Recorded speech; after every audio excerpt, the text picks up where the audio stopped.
2. 1. L'histoire de Dieu, du monde et de toi. 3. Dieu est l'union de trois personnes liées par l'amour.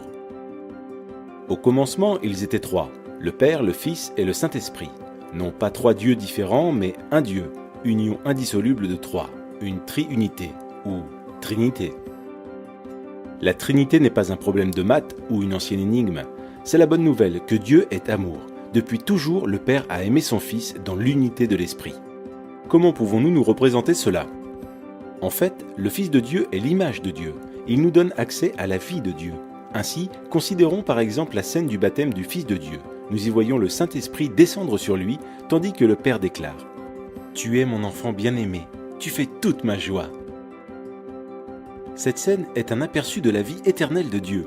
Le Père a toujours aimé son Fils avec la joie du Saint-Esprit. Mais cet amour était trop beau pour qu'il le garde pour eux. Le Dieu d'amour souhaitait le partager. Ainsi, le Père a fait un monde au travers de son Fils et par son Saint-Esprit, car il veut que des milliards d'enfants rejoignent sa famille. Toi et moi avons été créés pour entendre cette déclaration. Tu es mon enfant bien-aimé, tu fais toute ma joie. Le sens de la vie, c'est de trouver notre place avec eux. 2. L'histoire du monde est l'histoire de deux hommes. Dieu a placé un homme, Adam, à la tête de l'humanité pour qu'il la bénisse et prenne soin d'elle. Mais Adam se détourna de Dieu, se replia sur lui-même et plongea le monde dans la mort et la malédiction. L'humanité fut déchue de la grâce. Maintenant, nous partageons tous cette humanité brisée et nous ressentons les effets de sa malédiction. La race humaine est comme un sapin de Noël qui a été abattu et arraché de sa terre naturelle. On peut se déguiser avec des décorations fantaisistes, on peut effectuer toutes sortes de bonnes actions. Mais nous périssons. Nous n'avons aucune vie spirituelle en nous et nous nous dirigeons vers notre perte. La race d'Adam est sous la condamnation de Dieu. Dieu a prononcé un non définitif à ce mode de vie parce qu'il veut quelque chose de très différent pour nous. Il veut que nous trouvions tous la vraie vie dans un second Adam. Jésus-Christ. Le Fils est venu sur terre en devenant un simple homme et fut nommé Jésus. Il est entré dans notre monde brisé et a pris en charge notre cause perdue. Comme un champion qui gagne la course pour nous, Jésus prit place dans nos chaussures et vécut la vie parfaite que nous ne pourrions jamais vivre. Puis, sur la croix, il mourut d'une mort maudite, mort qui devait être la nôtre. Mais en faisant cela, il prit la nature maudite d'Adam et l'anéantit. En effet, 3 jours plus tard, il revint à la vie, avec une vie vraiment nouvelle, là où il n'y a ni mort ni malédiction. Il nous invite maintenant à entrer dans sa vie et dans sa famille. 1. Tu fais un avec Adam. Feras-tu un avec Jésus ? Par notre naissance, nous faisons un avec Adam. On dit bien tel père, tel fils. C'est pourquoi nous partageons aussi sa nature égoïste, sa mort et sa malédiction. Unis à Adam, nous n'avons pas de vie en nous-mêmes et aucun espoir pour l'avenir. Mais Jésus vient pour offrir une incroyable union avec lui. Telle une branche de sapin de Noël, nous pouvons être coupés de l'arbre Adam et greffés à l'arbre Jésus-Christ. Pensez aussi à une autre image d'union. Nous pouvons faire un avec Jésus comme dans un mariage. Imaginez un mariage entre un prince et une mendiante. Elle est sale et pauvre, avec un nom honteux et un avenir sans espérance. Pourtant, le prince l'aime et s'offre à elle dans le mariage. Dès qu'ils sont unis, que se passe-t-il ? Le prince prend toutes les dettes de son épouse et elle reçoit toutes les richesses de son prince. Il couvre son nom honteux et lui donne son nom. Elle est invitée dans sa vie, sa famille et son héritage. Grâce à son prince, elle peut appeler le roi papa. Et tout cela grâce à leur union conjugale. C'est exactement la même chose avec Jésus. Si nous le recevons, tout ce qui est nôtre, notre péché, notre malédiction deviennent siens. Il paie le prix de tout cela sur la croix. Et tout ce qui est sien, sa justice, son héritage, deviennent nôtres. Si nous faisons un avec Jésus, dès maintenant nous sommes adoptés dans la famille. Son esprit devient notre esprit, son Père devient notre Père. Nous appartenons à ses frères et sœurs dans l'Église, nous prions le même Père et l'entendons exprimer son amour pour nous par ses paroles. Tu es mon enfant bien-aimé, tu fais toute ma joie. Ce sont nos privilèges maintenant. Et quand Jésus reviendra, nous participerons aussi à sa vie physique et immortelle. Il ramènera nos corps à la vie et créera un monde nouveau, juste et droit. Ce jour-là, Dieu jugera le monde, confirmant à jamais son non à Adam et son oui à Jésus-Christ. Tu fais un avec Adam, mais il n'y a aucun avenir dans cette vie-là. Cependant, les bras tendus vers toi, Jésus te lance une invitation. Il s'offre à toi, te donne sa vie même, sa famille et son avenir. Il est à toi si tu veux l'inviter dans ta vie. Fais un avec Jésus. Les trois t'invitent dans leur cercle d'amour. Les deux déterminent le monde. Veux-tu faire un avec le Fils de Dieu ?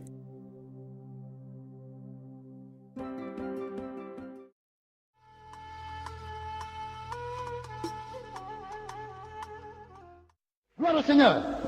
Quatrième proposition. Regardez ici. Alléluia. Quatrième proposition. Je voudrais m'adresser à mes sœurs. Les sœurs, faites très attention. Ne vous laissez pas influencer par l'argent. L'argent ne fait pas le bonheur. Moi, j'ai dit ça. Parce que j'ai vu des gens qui étaient gravement malades. Malgré les milliards, ils n'ont pas pu être guéris. C'est Jésus qui fait le bonheur. C'est Jésus qui guérit. C'est Jésus qui donne la paix. C'est Jésus qui libère. Gloire au Seigneur. Je le dis aux sœurs, ne jouez pas avec. Alléluia. Ne jouez pas avec. Quelqu'un te donne l'argent pour prier là-dessus. Tu ne sais pas qui il est. Ou bien les femmes qui font commerce. Vous voyez, quelqu'un vient rapidement. Oh ma soeur, vraiment, je suis tellement pressé. Tiens ce billet de 5 000 là. Fais-moi la monnaie. Quand tu prends le billet de 5 000, toi-même tu regardes, tu sens que c'est un bon billet. Mais quand ça tombe dans toi, ta boîte à argent là, tu lui fais la monnaie, lui il s'en va. Tu finis de faire ton commerce, tu te poses la question, tu dis, mais je ne sais pas, moi-même, c'est même pas ce que j'ai fait, puis l'argent est parti comme ça. C'est mystique. C'est mystique. Faites très attention, il y a beaucoup de choses qui se passent sur le plan spirituel. C'est pourquoi n'enviez personne. Soyez fiers d'être chrétien. Ne sois pas pressé. Celui qui pense qu'il est béni, laisse-le partir. Ton tour arrive. Dieu ne t'a pas oublié. Lorsque le temps de Dieu va sonner, personne ne peut effacer ça. Gloire au Seigneur. Alléluia. Quatrième proposition. Regardez ce qu'il va me dire. Écoutez-moi bien. Écoutez-moi. À partir d'aujourd'hui, quand une femme est en grossesse, si elle a à terme, qu'elle veut aller accoucher, ne la laissez jamais seule. Même où se trouvent les sages-femmes pour faire l'accouchement là, entrez dedans avec elle, au moins une personne. Je sais de quoi je vous parle. À la prison, à Cocody, les docteurs, certains docteurs font ça. Parce que c'est la période, le temps dans lequel on est là, décembre, c'est la période. Toutes les femmes qui vont accoucher, vous savez que quand la femme va accoucher, c'est comme si elle est entre la vie et la mort. On lui dit pousse, pousse. Par moment, elle ne sait même pas. Même quand le bébé sort, c'est comme si par moment, on dirait que la femme est évanouie. Alors que ton bébé est en vie. Maintenant, quand le bébé sort là, on prend le bébé, on le change avec un bébé mort. Les mystiques là, ils en ont besoin. Et ils prennent le bébé là, je vous le dis bien aimé, j'ai même des cassettes CD pour ça. Ils prennent le bébé, on trompe la femme pendant qu'elle dort, c'est même pas si son bébé est vivant. On transforme ça avec un bébé qui est mort. Et le bébé vivant là, les gens ils prennent ça. Ils ont un réseau mystique quelque part à Cocody. Il y avait un carrefour qu'on appelait carrefour de la mort. Maintenant qu'on appelle carrefour de la vie, il y a une villa à côté là. Il y a certains hommes politiques, si vous, je ne peux pas vous dire le nom, c'est à cause de ça. On va, on pile ce bébé, le bébé la frais, on le pile, le bébé de quelques heures. On mélange ça. Et le gars, il prend la pâte, il va dans sa chambre, il a une valise, il met dedans. Vendredi, il vient se mettre en genou, il fait des incantations. L'argent, ça quitte comme ça vient, ça tombe. Ça quitte comme ça vient, ça tombe. Ne jouez pas avec ça. Moi, dans mon église, quand une femme enceinte, si elle va l'accoucher, je mandate 2 mamans. Elles n'ont qu'à partir avec elle. Même si les sales femmes veulent s'amuser, on dit tu t'amuses à en prier Jésus. C'est pas bien. Il y a trop de choses. Un bébé de quelques heures, on le pile d'un mortier à cause de l'argent. C'est malheureux. À ça, quand on parle de ça, les gens disent on les critique, on ne veut pas qu'on les critique. Arrêtez pour vous là-bas. On met trop ça.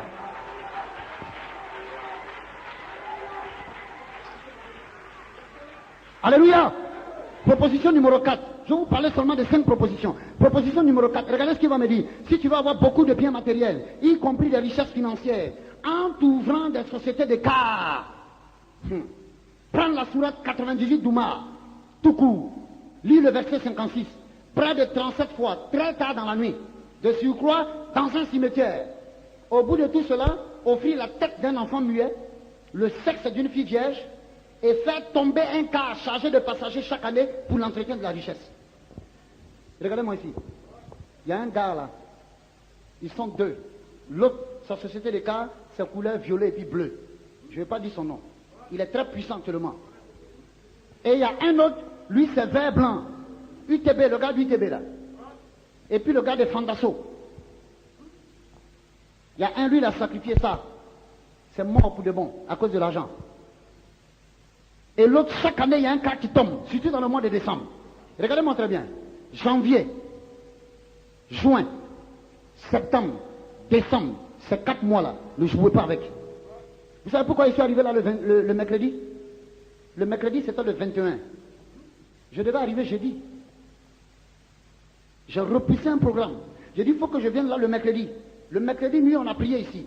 N'oubliez jamais cela. Chaque 21 décembre, tous les mystiques du monde entier, rosicruciens, francs-maçons, Bouddha, l'islam, ils se communiquent sur le plan spirituel avec les rosicruciens et autres.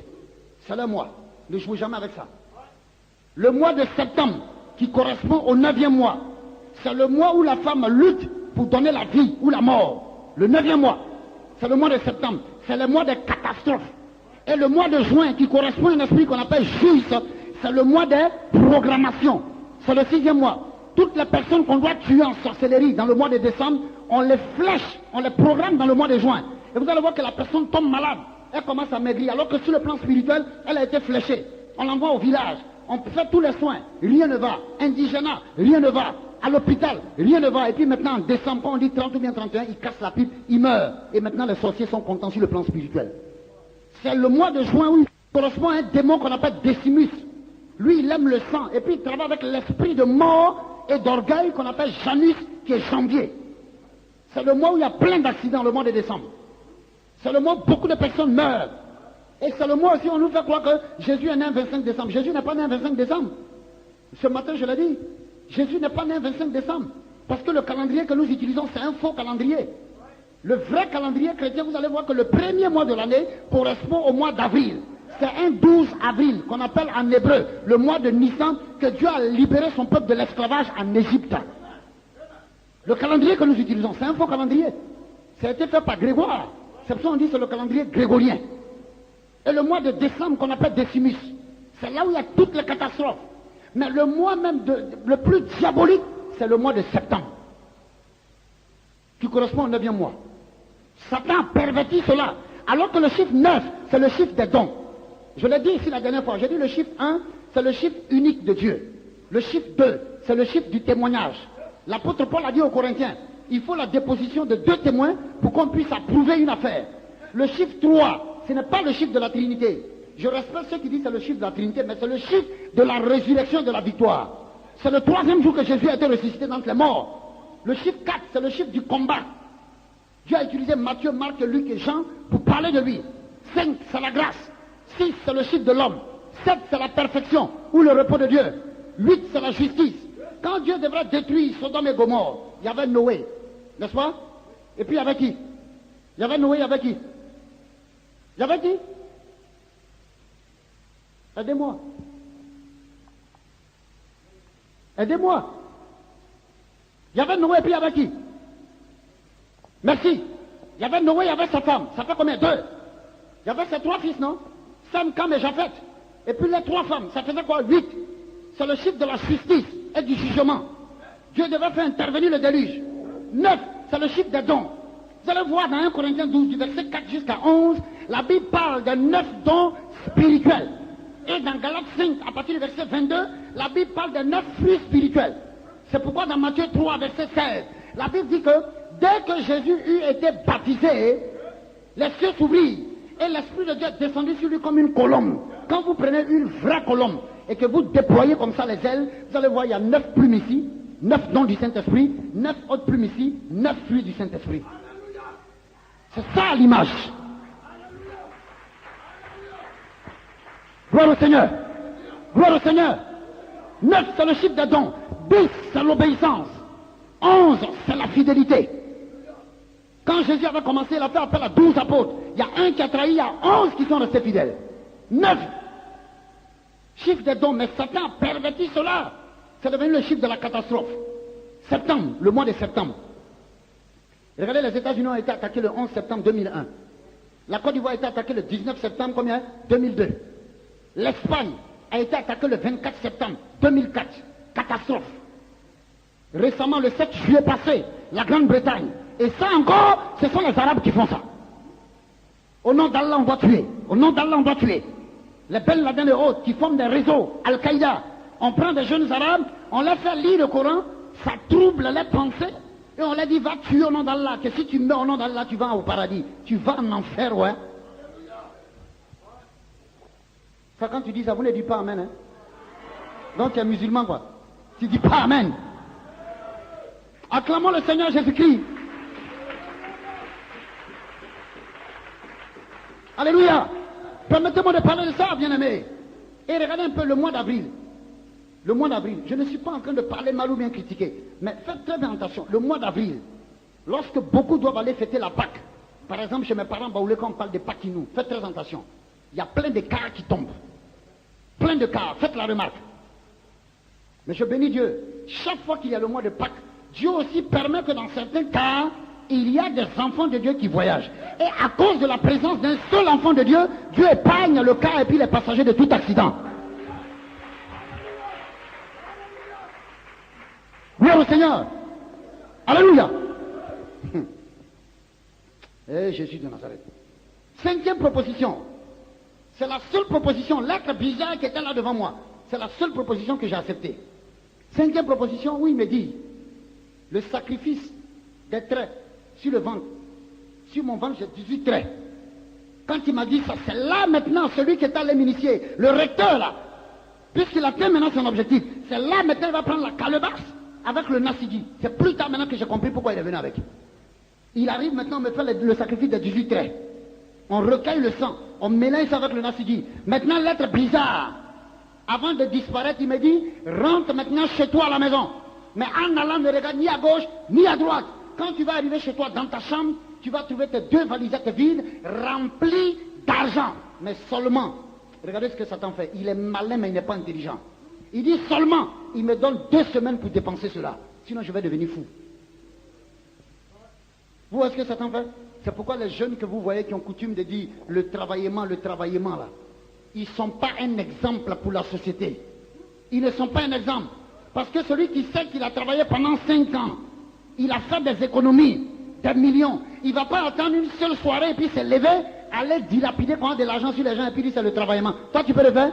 Toi tu peux faire ça? C'est pas de l'argent pur. Actuellement, mais où ils sont? Ils se sont tus. Où ils sont? Ils n'ont qu'à faire maintenant, on voit. Ils n'ont qu'à faire. Et effectivement, quand on a recueilli le sang, on a mélangé avec le Nassidi. Quand j'ai bu net, et quand j'ai entendu ce tête bizarre, en fait, qui était Satan qui disparaît, je me retrouve maintenant. Et mon ami me prend dans son véhicule, il va et me dépose devant l'école. J'arrive. Effectivement, j'avais enlevé les habits, j'ai mis ça dans le placard à l'internat. J'arrive, quand j'ai ouvert la porte, l'argent était tellement beaucoup que, pour rentrer même, c'était difficile. J'étais obligé de pousser comme ça la porte. J'ai vu l'argent, j'ai dit, eh Dieu, je me suis mis dans le problème. Même si on me donnait 2 mois, 3 mois pour dépenser cela, je n'allais pas pouvoir dépenser. Mais maintenant, comme j'avais peur de devenir fou, après l'école, je trouve les amis étudiants là, je mets ça paquet dans mon sac et je commence à les donner. Et ils sont étonnés, ils disent, eh, mais lui là, où il a eu l'argent?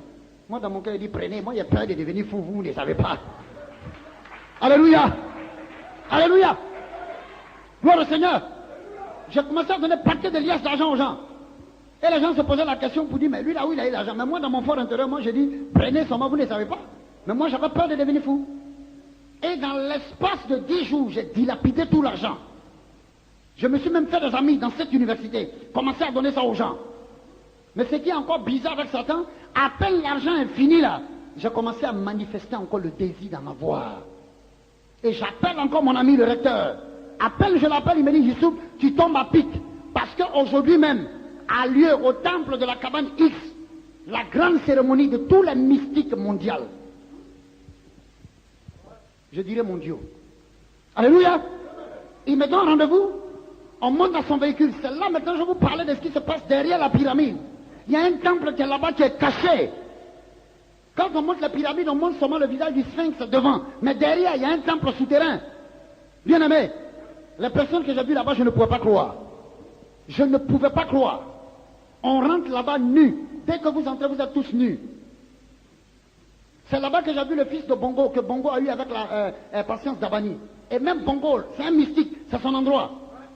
Permettez-moi de vous le dire, Père son âme comme on le dit. Et Adema, c'est à son coin. Je sais de quoi je parle. Il y a une piscine humaine là-bas, remplie de sang humain avec de l'eau. Les gens vont là-bas à cause de pouvoir, à cause des pratiques mystiques. des rosicruciens se retrouvent là-bas. Des imams, des prêtres se retrouvent là-bas. Je sais de quoi je parle. Et ça, les gens ne veulent pas qu'on parle de ça. Ils vont là-bas pourquoi? À cause du pouvoir. À cause des pratiques mystiques. Vous entrez là-bas nus. Et quand vous entrez, il y a une grande table comme ça qui peut faire l'église, à toute l'église, après de 2 fois. Vous vous tenez comme ça la main, chacun s'assoit sur une chaise. Vous êtes nus. Vous tenez la main. Et puis vous récitez une phrase bizarre, je l'ai dit dans la cassette. Amfade Sahal Bir. Jusqu'au jour d'aujourd'hui, je ne sais pas ce que ça veut dire. Amfade Sahal Bir, Amfade Sahal Bir, durant des heures et des heures. Et maintenant, quand vous finissez, il y a une grosse calebasse comme ça, qu'on fait passer tour à tour.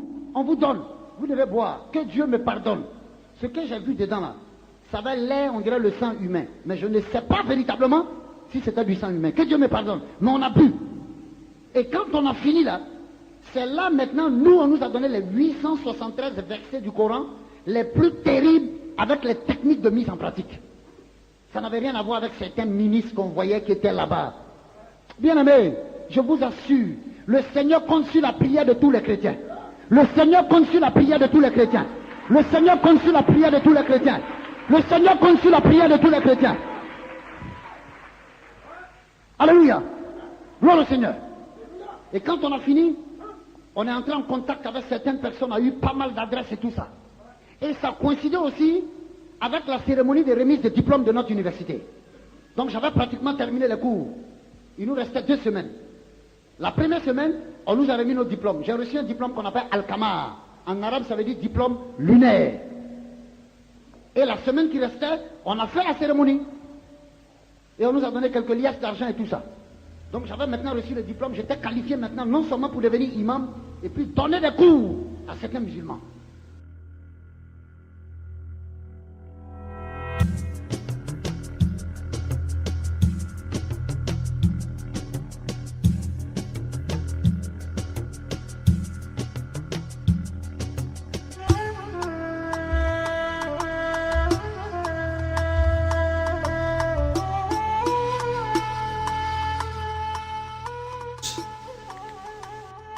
Que les islamistes font très bien.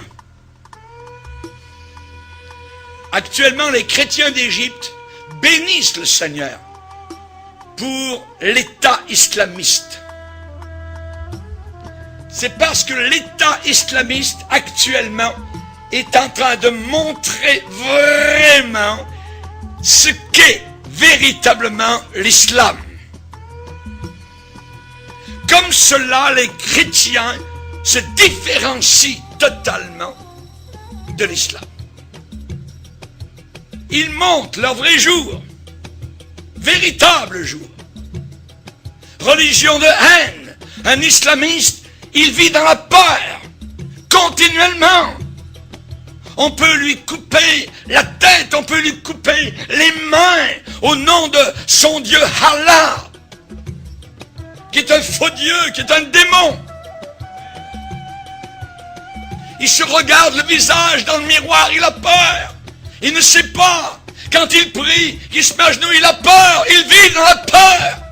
Nous les chrétiens, nous sommes véritablement la religion de paix, la religion d'amour. Nous pardonnons.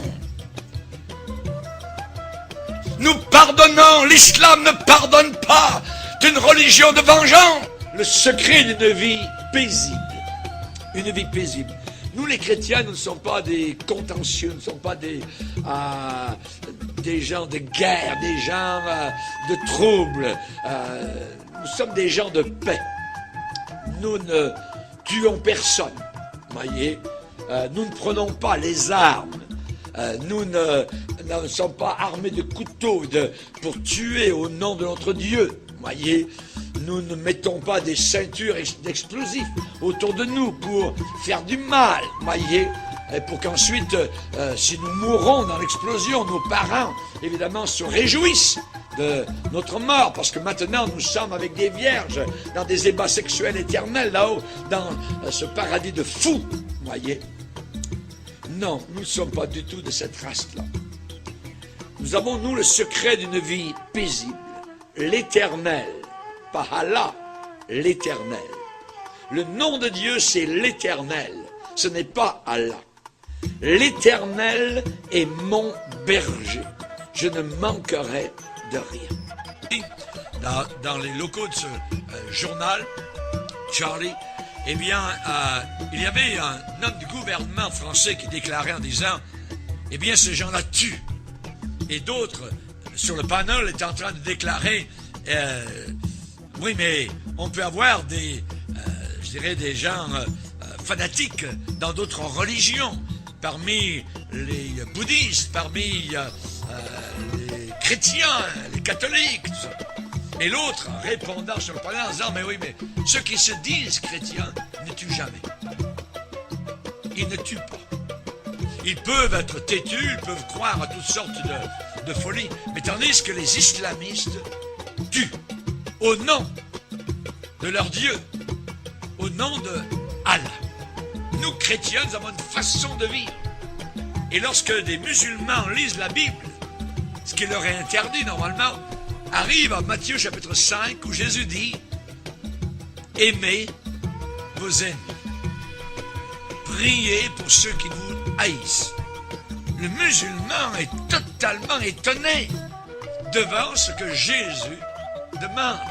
Parce que dans son livre à lui, nous le verrons durant la conférence, la fameuse conférence, et elle va être sur Internet, ça s'appelle le Coran et le Christ. Ceux qui nous écoutent actuellement peuvent aller voir donc sur Internet le Coran et le Christ, et vous allez voir donc ce que le Coran déclare et ce que la Bible déclare.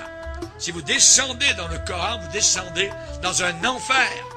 Quand vous lisez la Bible, vous prenez une bouteille d'oxygène céleste, de pardon, de libération, voyez. Alors que l'intégrisme islamiste, eh bien, assujettit les peuples entiers sous la férule des démons et de Satan.